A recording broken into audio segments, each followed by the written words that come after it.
자, 130페이지로 갈까요? 부동산 경매의 집행기관입니다. 자, 집행기관의 원칙적인 집행기관은 집행관입니다. 집행관은 뭐를 하는 사람이냐라고 하게 되면 집행과 관련된 권력적 사실행위를 담당하는 원칙적인 집행기관입니다.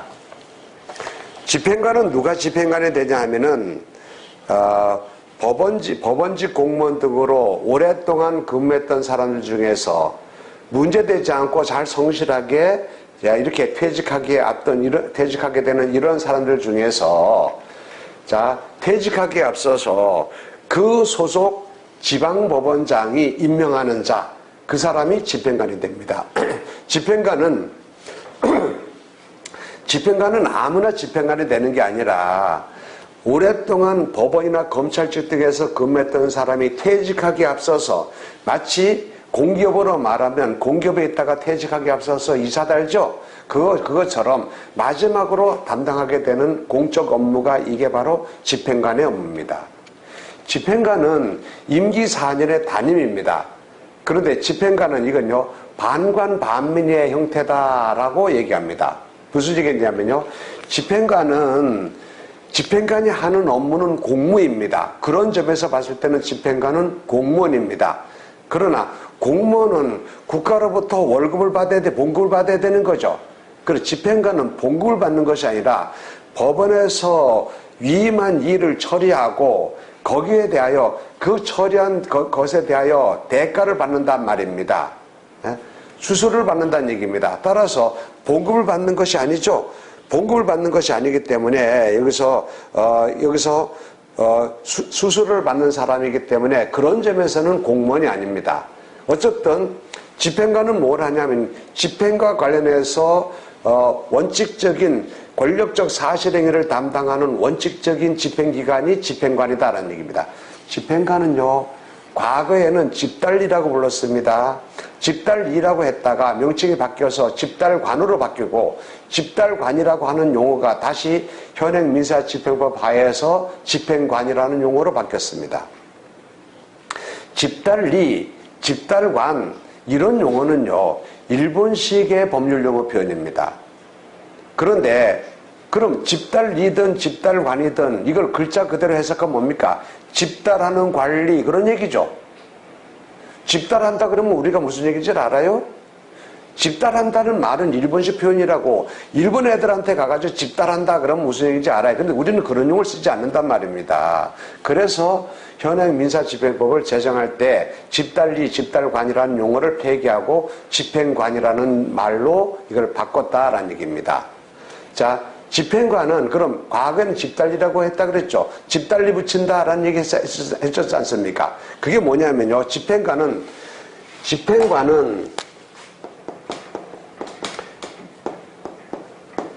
권력적 사실행위를 담당하는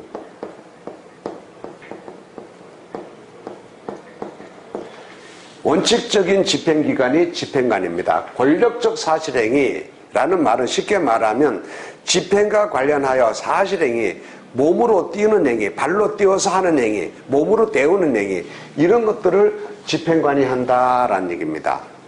자, 이런 얘기를 한번 해보도록 하겠습니다.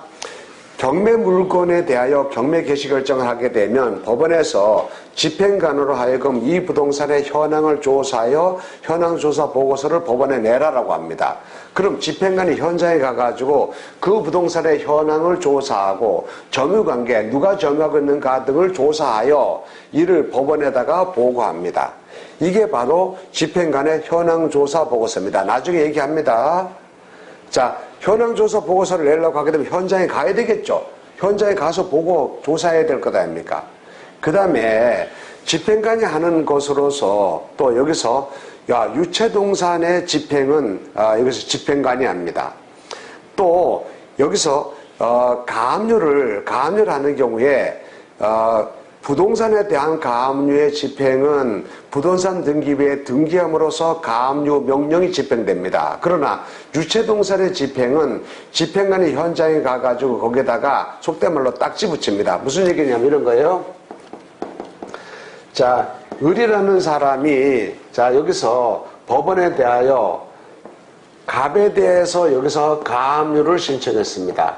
그래서 법원에서 가압류 명령을 내렸습니다. 이 가압류가 부동산에 대한 가압류다라고 한다면 법원에서 가압류 명령의 집행은 어떻게 하는가?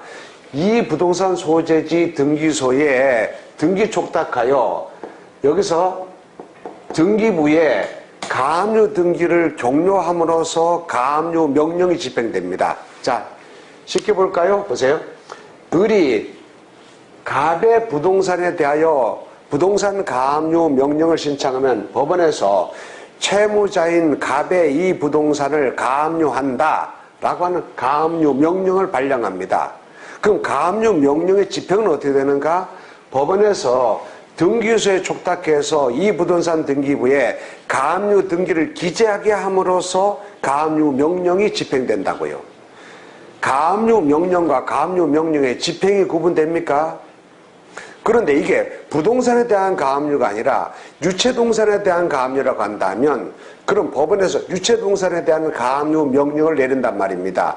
그러면 그 가압류 명령은 유체동산이다, 유체동산에 대한 가압류다 이런 겁니다. 냉장고, 세탁기, 장롱, TV 이런 것을 가압류한단 말입니다. 그 가압류 명령을 내리면 그 가압류 명령의 집행은 어떻게 되는가? 그 명령을 집행관이 현장에 가가지고 그 가압류 목록에 있는 그 유체동산을 냉장고, 세탁기, 장롱, TV 여기다가 빨간 딱지 붙인다 이 말입니다. 이게 바로 유체동산의 가압류 명령의 집행입니다. 부동산에 대한 가압류 명령의 집행은 가압류 등기부에 가압류 등기를 기재함으로써 부동산에 대한 가압류 명령이 집행된다 그랬죠?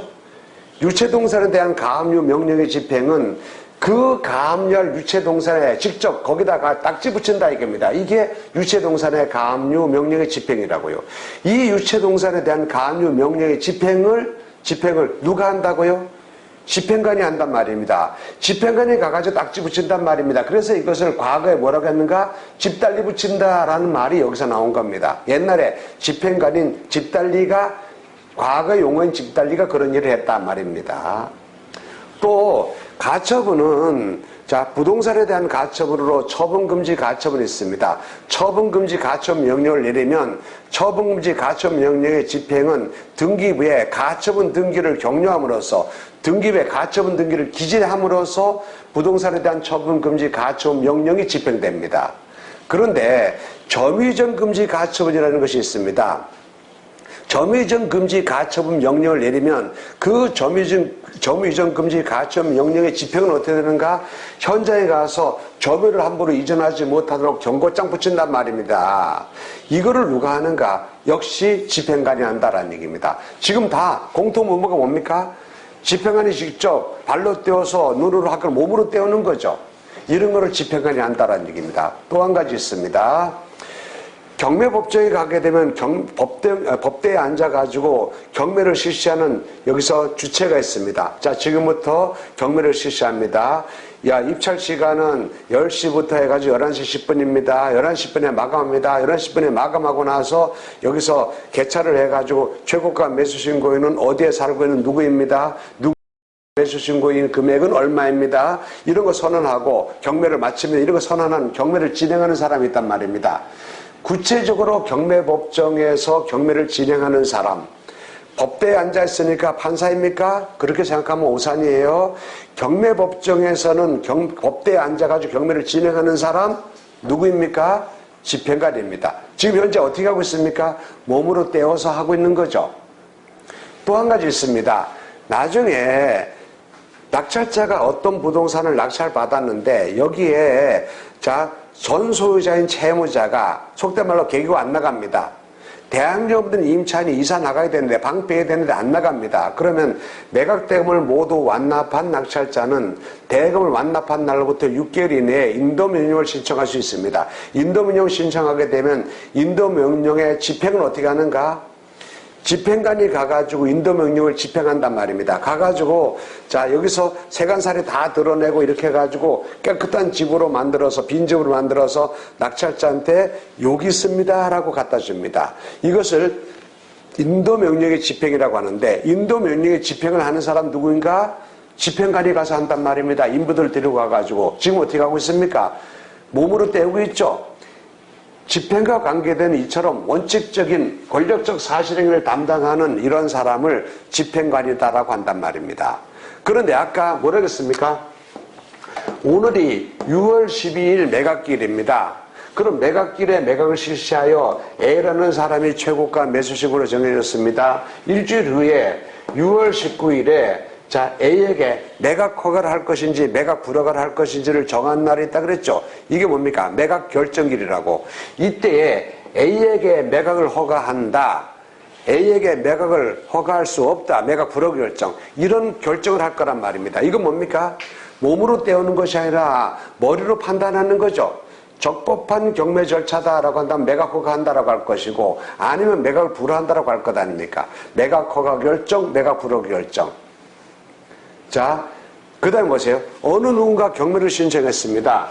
지금 갑소의 부동산에 대하여 의리라는 사람이 법원에다가 경매를 신청했습니다. 그러면 법원에서 이 경매 신청이 적법한 경매 신청이다라고 한다면 채무자의 이 부동산에 대하여 경매를 개시한다라는 결정을 할 것 아닙니까? 경매 개시 결정. 경매 개시 결정도 하나의 재판입니다.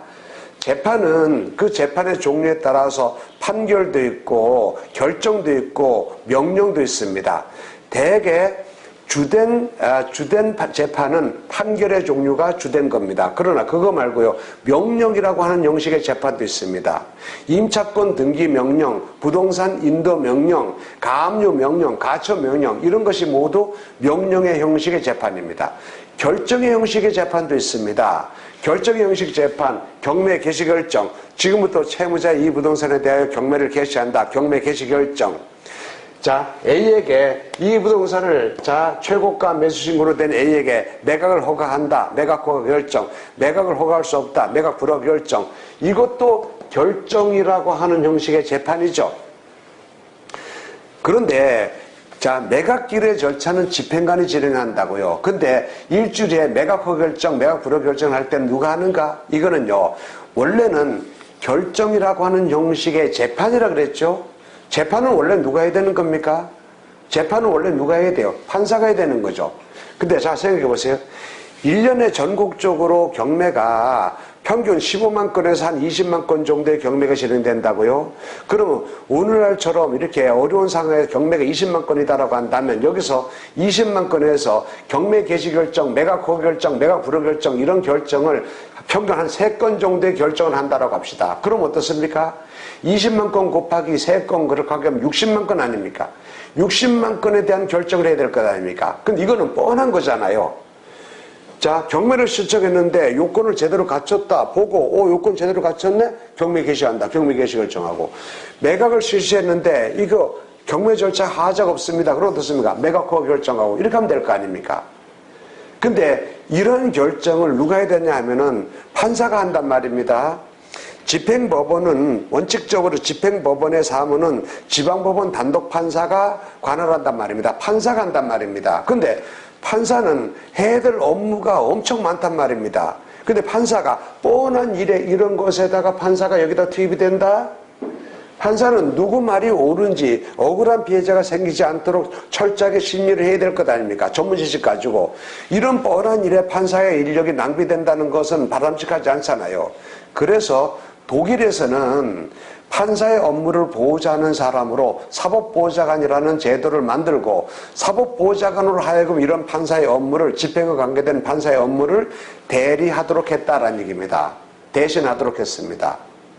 이거를 우리도 2005년도부터 사법보호자관 제도를 독일의 제도를 모방하여 도입해서 이제는요 종전에 판사가 했던 그 매각 허가 결정, 매각 불허 결정, 경매 개시 결정 등 관념적 판단 행위 이런 것들을 원칙적으로 사법보호자관이 대신하도록 했다라고 제도가 바뀌었습니다. 그래서 지금은요 권력적 사실행위는 집행관이 관장하고 사법보호자관이 판사 대신 사법보호자관은 뭘 하냐면요, 관념적 판단 행위를 한단 말입니다. 머리 쓰는 행위, 관념적 판단 행위, 이거를 사법보호자관이 한다라는 얘기입니다. 그래서 몸으로 때우는 일은 집행관이하고 머리로 판단하는 것은 원래 누가 해야 되는데?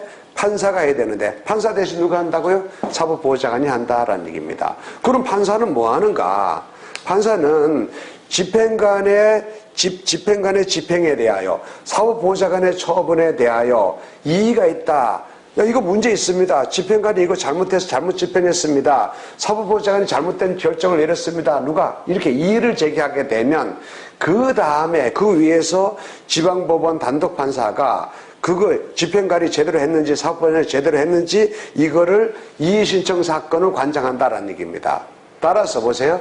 권력적 사실행위는 집행관이 담당하고 여기서 관념적 판단은 여기서 사법보호자관이 하는데 판사는 그 위에서 이것에 대한 것에 심사를 담당하게 된다는 얘기입니다. 그런 식으로 이해하면 됩니다. 제가 이런 말씀 드리는 이유는 경매법정에서 여러분이 경매법정에 가가지고 경매를 진행하는 사람이 누구라고요? 판사가 아니란 말입니다. 집행관이다 이겁니다. 왜 이런 얘기를 하냐면 집행관은 아까 뭐라 했습니까? 4년 단임입니다. 4년 하고 끝나는 거예요. 우리나라의 공직제도 중에 문제가 뭐냐면요, 이게 순환보직이라고 하는 겁니다. 그러니까 이 부서에 있다가 일로 갔다가 여기서 절로 갔다 이렇게 계속 속된 말로 뺑뺑이 돌린단 말입니다. 순환보직을 하게 되면 문제가 뭔가 두루두루 알게 된단 말입니다. 또 순환보직을 안 하고 한 군데 있게 되면 어떻습니까? 누구는 평생을 요직에 있고 누구는 평생을 한직에 있고 이런 문제가 될 것 아닙니까? 옆 부서의 일이 어떻게 되는지 모를 것 아닙니까? 그래서 순환보직 시킨단 말입니다. 그런데 문제는 순환보직을 하게 되는 경우에 두루두루 잘하게 됩니다. 근데 어느 한 부분에 전문가를 양성하는 데는 문제가 있다 이 말이에요. 우리는 순환보직을 원칙으로 하는데 집행관은 마지막에 하는 게 집행관이죠. 보세요. 법원에서 처음에는 여기서 법원 신청과에 있다가 경매법정 서기로 들어갔다가 그 다음에 등기과로 갔다가 집행과로 갔다가 어디로 갔다가 그러면 여기 갔다가 나중에 다시 이리 왔습니다. 그럼 어떻습니까? 이렇게 돌아가서 여기 들어오게 되면 옛날에 했던 거 다 까먹죠. 다시 해야 될 것 아닙니까? 다시 해서 알만하고 능숙해지게 되면 이리로 가고 여기서 능숙해지게 되면 이리로 가고 나중에 여기 들어오게 되면 또 생소하게 될 것 아닙니까? 두루두루는 아는데 전문가를 양성하기 힘들단 말입니다. 집행은 말이에요, 권리만족의 마지막 단계라고요. 전문적인 영역이라고. 그래서 여기서 집행관이 여기서 그런 전문적인 업무를 담당할 때 전문가가 아닌 상태에서 올 수 있다는 얘기입니다. 심지어는 마약 수사관 이런 사람들도 집행관으로 올 수 있다 이 말이에요.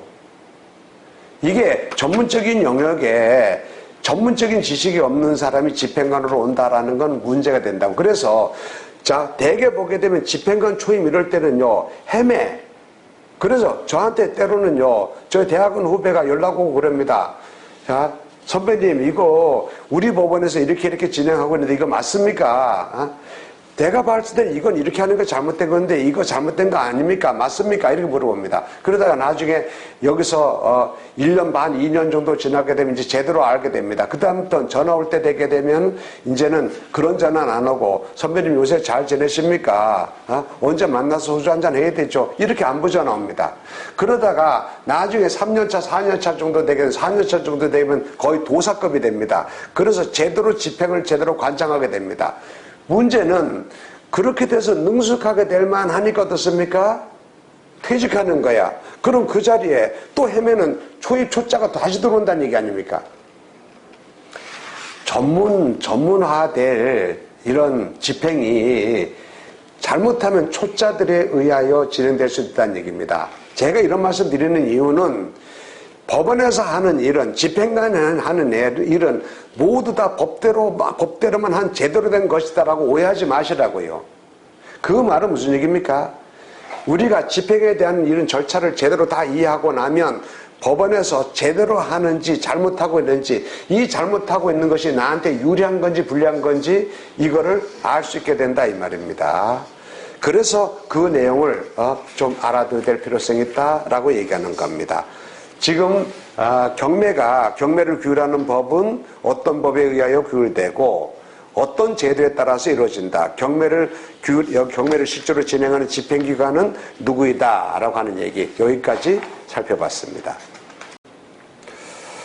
집행 절차가 어떻게 이루어지는지 큰 틀로서 한번 보도록 하겠습니다.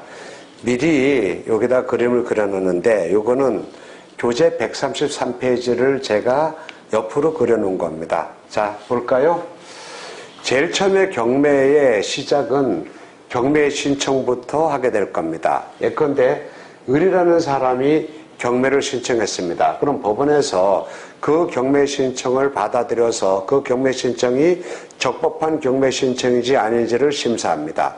그래서 적법한 경매 신청이다라고 한다면 경매 개시 결정을 합니다. 지금부터 채무자의 이 부동산에 대하여 경매를 개시한다라는 결정을 한다라는 얘기입니다. 그러면 경매 개시 결정을 하고 나서 여기서 경매 개시 결정을 이렇게 하고 나서 구체적으로 매각일에 매각을 실시하기까지 여기서 준비를 하겠죠.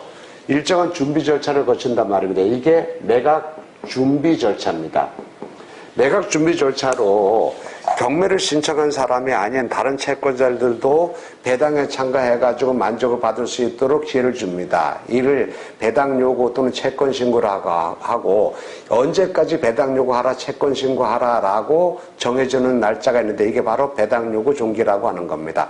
배당 요구 종기를 정하고 그때까지 채권 신고, 그 다음에 배당 요구 또는 권리 신고의 배당 요구 등을 하게 해서 다른 채권자들도 배당에 참가할 수 있도록, 빚잔치에 참가할 수 있도록 기회를 주고, 그 외에 구체적으로 매각길에 매각을 실시하기 위하여 집행관으로 하여금 현황조사하게 하여 현황조사 보고서를 법원에 제출하고, 최저 매각가격을 정하기 위하여 감정평가사로 하여금 감정평가하게 하여 감정평가액을 참작하여 최저 매각가격을 정하고, 그리고 현황조사 보고서, 감정평가서, 그 다음에 다른 모든 이런 등기부, 대장, 각종 이해관계들의 법원에 대한 신청서 내용 등을 모두 종합적으로 고려하여 한 장의 서류로서 매각물건명세서라고 하는 서류를 작성해서 이를 매수 임항자들이 열람할 수 있도록 매각물건명세서, 현황조서, 감정평가서 이런 자료들을 열람할 수 있도록 법원에 비치하고 이렇게 매각준비 절차를 거친단 말입니다. 매각준비 절차를 거치고 난 다음에 구체적으로 언제 매각을 실시하겠다, 매각기일과 그 다음에 매각허가, 매각불허가 하는 매각결정은 언제 하겠다라고 하는 기일을 지정해서 이를 공고하고 통지합니다. 그리고 나서 그 지정한 기일에 매각을 실시한다라는 얘기입니다. 자, 예컨대 이래 볼까요? 여기서 지금 이 부동산에 대하여 감정평가가 이 부동산을 1억 원으로 감정평가하여서 법원에서 만약에 자 제1의 매각기일에 이것을 1억으로 하여 경매를 실시하겠다라고 했습니다. 그래서 여기를 6월 12일에 경매를 실시하겠다라고 했단 말입니다. 그러면 요 매각기일이 6월 10일이다라고 한다면 매각 결정기일은 요거로부터 일주일 후인 6월 19일로 자동으로 정해집니다. 자, 그러면 이렇게 됐다고 합시다. 자, 이렇게 날짜를 제1의 매각기일에 1억인데 이게 만약에 5월 17일 날 이렇게 하기로 했습니다. 이때 유찰되었습니다. 그래서 이해기일에 6월 12일에 다시 날을 잡아가지고 최저가 7천으로 해가지고 경매를 진행한다라는 얘기입니다. 그러면 6월 12일에 여기서 A, B, C 세 사람이 경매에 참가해서 C라는 사람은 7,600, B는 8,100, A가 8,700 이렇게 쓰고 경매에 참가했습니다. 그러면 여기서 A라는 사람이 최고가 매수 신고로 정해진 거죠. 이때 경매에 참가하고자 하는 사람은 누구든지 최저 매각 가격에 해당되는 금액의 10분의 1, 여기 7천만 원이니까 얼마입니까? 누구든지 A, B, C 세 사람은 모두 다 700만 원씩 보증금을 내고 경매에 참가해야 됩니다. 그런데 여기서 A라는 사람이 최고가 매수 신고로 정해졌죠. 쉽게 말하면 얘가 1등 했다고요. 그럼 바로 2등, 3등한 B, C가 낸 보증금 있죠. 그 자리에서 봉투채 바로 돌려줍니다. A의 보증금만 보관합니다. 자, 그런데 이날 6월 10일에 경매를 진행했는데, 자, 여기서 이 사람에게 매각을 허가할 것인지 매각을 불허할 것인지를 정하는 날이 있다 그랬죠. 그날이 매각 결정일입니다. 그럼 지금까지 절차를 볼까요? 자, 여기 보세요. 5월 17일을 첫 번째 매각기일로 정했습니다. 5월 17일 날 경매를 진행했는데 신권에 낙찰될 수도 있고 유찰될 수도 있겠죠. 아무도 참가하지 않았다라는 게 유찰 아닙니까? 아무도 참가하지 않으면 어떻게 됩니까? 다시 제2의 매각기일을 정합니다. 제2의 매각기일이 6월 10일로 정해졌죠. 6월 11일 날 매각기일을 실시했는데 이때 내가 낙찰되었단 말입니다. 유찰되면 또 날을 정하고 또 그날에 또 유찰되면 다시 날을 정하고 이걸 반복한단 말입니다. 그럼 6월 10일에 낙찰됐습니다. 낙찰되면 그러면 여기서 매각 허가를 할 건지 매각 불허가 할 건지를 정한다. 이게 매각 결정기일의 절차입니다. 여기서 매각 허가 결정을 하게 되는 경우에 일주일에 매각 허가가 확정되고 그럼 확정된 날부터 1개월 안의 날로 정해서 대금 납부 기일을 정하는데 이때 대금 납부 기일까지 낙찰자가 나머지 잔금을 내면 8,700에 낙찰받았는데 700만 원은 입찰 보증금으로 이미 냈지 않습니까? 나머지 잔금 8천만 원을 내면 그러면 소유권을 취득합니다. 근데 잔금을 안 내면 미납하면 어떻습니까? 미납하면 다시 경매가 진행된단 말입니다.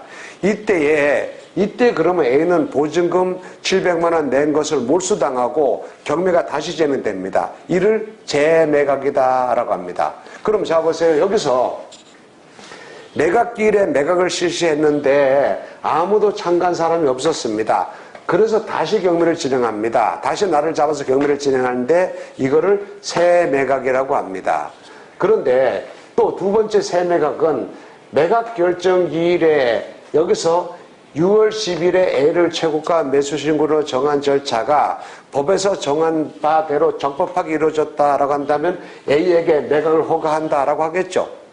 그러나 이게 적법하게 이루어진 것이 아니다라고 한다면 A에게 매각을 허가할 수 없다라고 매각 불허 결정을 하겠죠. 이때 매각 불허 결정하게 되면 어떻습니까? 6월 10일에 A를 최고가 매수식으로 정한 이 절차는 이거는 적법하지 않으므로 인정할 수 없다는 얘기 아닙니까? 그래서 어떻게 해요? 다시 하라. 이게 뭐 이게 두 번째 의미의 새매각입니다. 자, 그러면 다시 해가지고 또 이루어진다라고 하게 되면 언젠가 이게 제대로 된다라고 한다면 이런 절차를 쭉 밟게 될 거다라는 얘기입니다. 지금 요 내용이 경매 절차의 경매 신청에서부터 나중에 낙찰자가 소유권 취득하고 하는 절차 이런 부분들이 모두 그냥 여기다가 한 손으로 그린 겁니다. 그런데 지금 제가 여기서 간단하게 흐름을 이렇게 얘기했습니다만은 여기요 앞으로 경매 신청과 경매 개시 결정 절차 요 절차에 대해서 하루 그 다음에 매각 준비 절차에 대하여 하루 그 다음에 매각 준비 절차에서 나타나게 되는 여기서 각종 이런 법원에서의 자료들, 매각 물건 명세 등의 열람에 비치하는 자료들, 공시 자료들 이런 것들을 살펴보는 것, 분석하는 방법을 실무상 우리 알아갈 때 이것도 하루 또 여기서 매각 기일의 절차에 대해서도 하루 구체적으로 입찰표를 쓰고 하는 방법들 이런 걸 효과적으로 입찰 금액을 어떻게 정할 것인가 이런 것에 대해 또 하루 그 다음에 매각 결정기일의 절차에서도 하루, 대금 납부 절차에서도 하루 이런 식으로 계속 하루씩 하루 3시간 이상씩 수업이 진행될 거다라는 얘기입니다. 앞으로 쭉 공부할 내용들을 한꺼번에 큰 틀어서 설명한 것에 불과하니까 이런 흐름이 있다라고 알아두시기 바랍니다. 앞으로 수업을 진행할 때 이렇게 얘기할 겁니다. 오늘은 예컨대 매각기일의 절차입니다. 매각기일의 절차를 설명하기 앞서서 경매 절차가 지금까지 이렇게 해가지고 진행되어 왔습니다. 이렇게 진행되어 가지고 오늘날 요 절차까지 이르렀습니다. 자, 오늘은 이 절차를 설명합니다. 이런 식으로 설명해 나갈 것이라는 얘기입니다. 그러니까 처음부터 쭉 흐름을 다 설명할 거니까 그때마다 그렇게 이해하면 되고 그 얘기는요, 지금 여기서 큰 이런 얘기들이 저 뒤에 있는 얘기까지 한꺼번에 막 쏟아져 나온다라고 하더라도 나중에 여기까지 다 공부하고 난 다음에 다시 돌아오게 되면 아, 이게 이런 거였구나 라고 그때 완벽하게 비로소 이해가 되기 시작한단 말입니다. 즉 여기까지 지금 공부했는데 완벽하게 내가 공부한다 하더라도 여기까지가 완벽하게 이해가 안 된다 이 말이에요. 여 끝까지 갔다가 다시 돌아오게 되면 비로소 그때 아, 이 말이 이런 얘기였구나 라는 것이 완벽하게 이해된다라는 얘기입니다. 겁먹지 마시라는 얘기예요. 쭉 흘러가다 보면 자연스럽게 내 것으로 된다라는 얘기입니다. 근데 처음부터 완벽하게 되지는 않습니다. 내가 완벽하게 되지 않는다라고 해가지고 여기 스트레스 받고 이렇게 하지 마시라는 얘기입니다. 경매 절차의 큰 흐름을 살펴봤습니다.